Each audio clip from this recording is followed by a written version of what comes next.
All right, welcome to today's interview. I am Thaddeus Lloyd, joined by James Thrasher, the creator of Prejudice, the play that just happened here at North Idaho College, fall 2023 semester.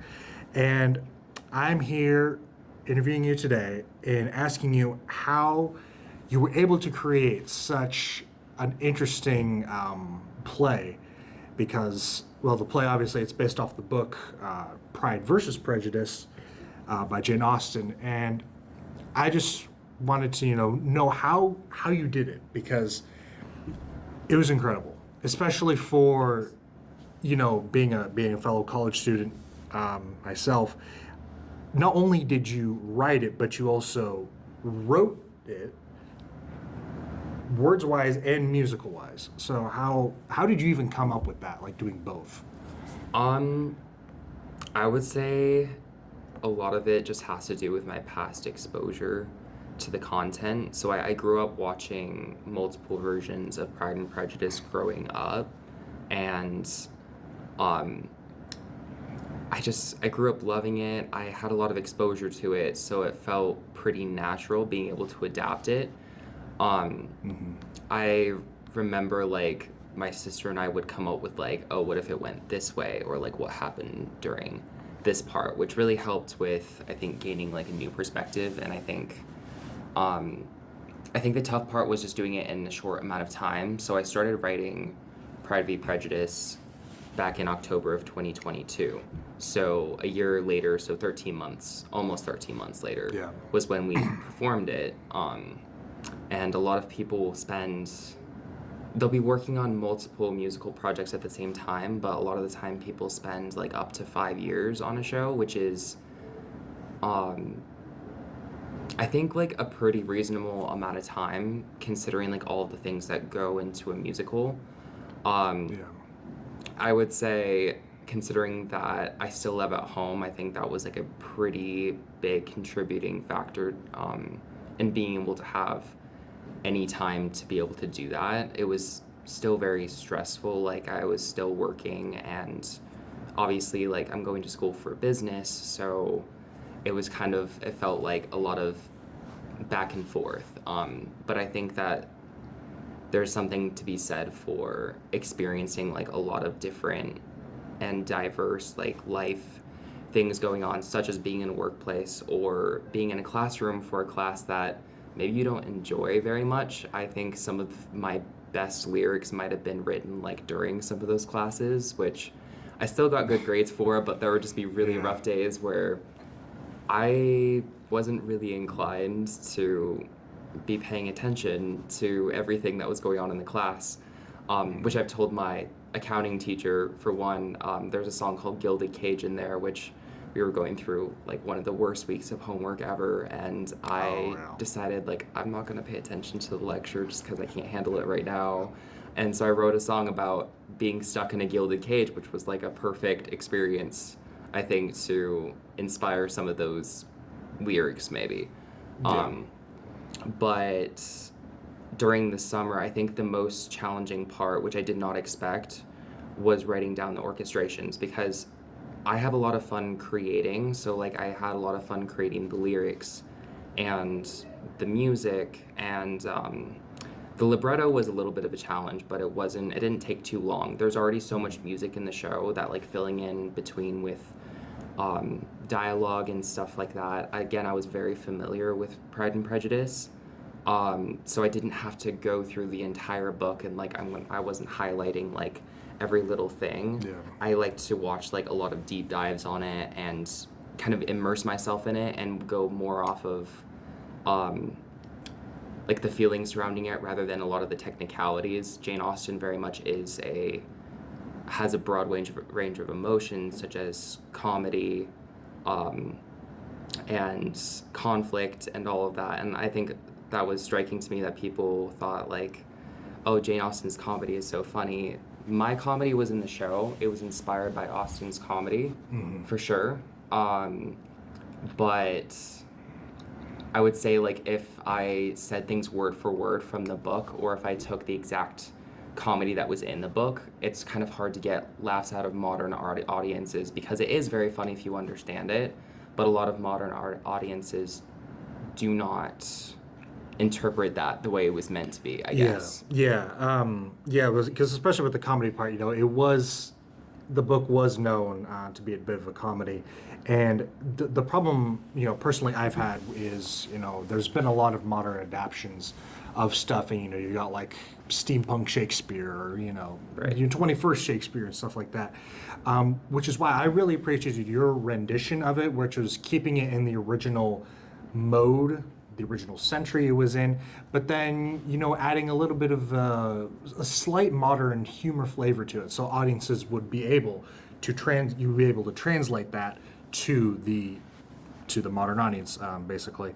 So how did the actual orchestrations themselves come about? Because it was quite amazing how you had the orchestra on both sides on the stage, and then you obviously had the conductor, in front of the stage. How did you plan that out? Like, So are you talking about the positioning of the orchestra? yeah, And all it of was that? like Yeah. it's like the left-right audio kind of thing, especially if you're in the middle. Right. So that wasn't really any of my planning. That we had an amazing like set designer.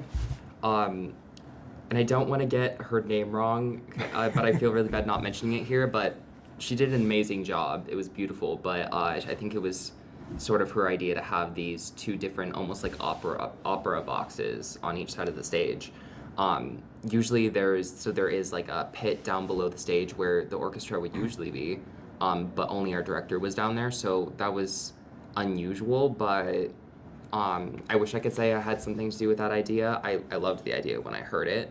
I think the difficult part about that was the line of sight, because you have actors on the stage, and all the musicians need to be able to see with their peripherals, like they need to be able to see the hands of the conductor, Yeah. which is really difficult if you have a lot of actors passing in front of those boxes.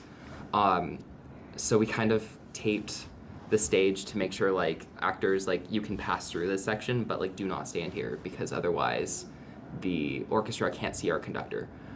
Which is one of those things, like, it's another challenge for the actors, because they're already thinking about so much. Like, they need to get their lines and their notes right, and they need to be acting, and then at the same time, like, they need to be glancing down at the floor and making sure that they're not standing in the wrong place, especially during like dancing, because we had a lot of dancing as well, and there was a lot of actors who hadn't even had a lot of experience with dancing, which was amazing to me because everyone caught on so fast.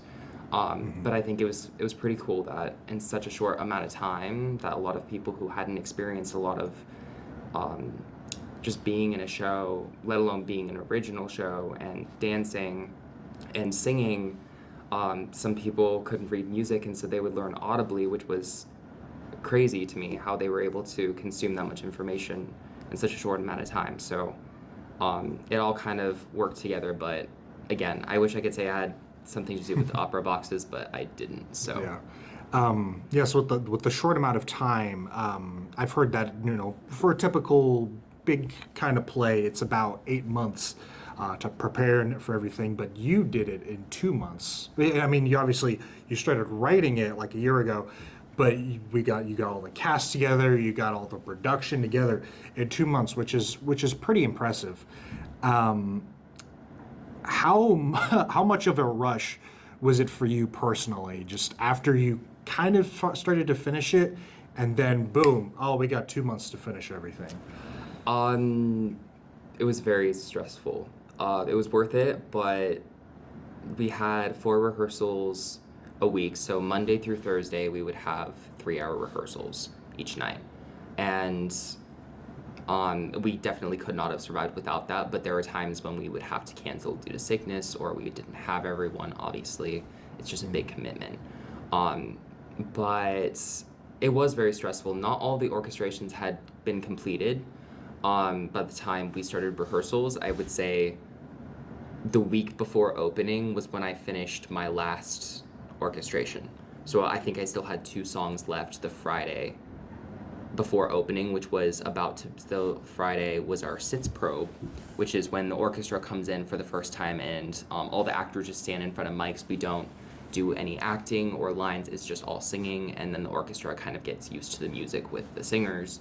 And that day, I think I was sick that day too. I had gotten a fever, so I was kind of like in between naps and homework. I was writing the last two songs. So it was a very stressful process for everyone, I would say. Like even the costuming and trying to figure out like how to get everything on time and allot time to everyone who needed it. So I think there was a certain point where I didn't think it was gonna happen, which is pretty common in general for theater, I would say. Like Tech Week, you kind of think it's not gonna pull together, and then by the time opening night comes, it just kind of feels like a miracle. And I think in this particular case, and it has nothing to do with the capability of everyone, I just think the fact that we had 7 weeks to prepare for an entirely new production that is about like 2.5 hours long, with a live orchestra and all these other factors, it's pretty insane to me that we were able to pull it off. So I'm just thankful that we did. How was it adapting from Jane Austen's novel? Because obviously it's a famous early 19th century novel. Obviously it's over 200 years old now. How was it trying to use that source material from a bygone era and managing to make it enjoyable for modern audiences without putting too much of an emphasis on this is for modern audiences? I think what helped a lot was balancing the dialogue and the music in a way. So like the music certainly had modern aspects, but it was more classically based, I would say. I was trained as a classical musician, so I think even if your dialogue or lyrics or whatever it is, I would say the dialogue was, even where it was word for word, it wasn't actually word for word, because I would be taking out any unnecessary words that were, I guess the way in which people spoke, it just wouldn't necessarily make sense in like normal conversation. So I think keeping some of that to a point where it flows well, especially for the actors, was useful. I just think that there's no way of really knowing. Like there's only so much you can do. I wish I had like a definite way to answer that, but I think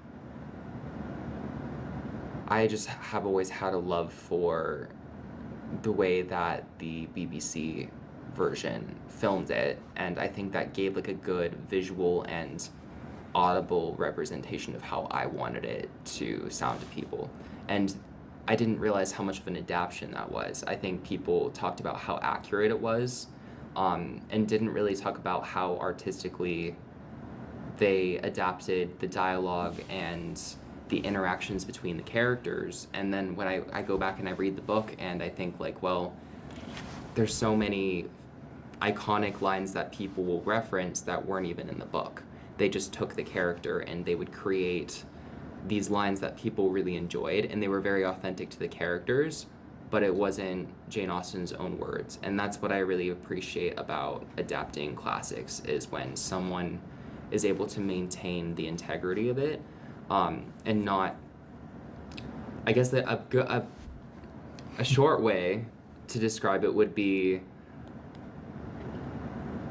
you want to draw from the beauty that's already there. You want to draw from the artistry and the genius that's already there, rather than saying I can make it better.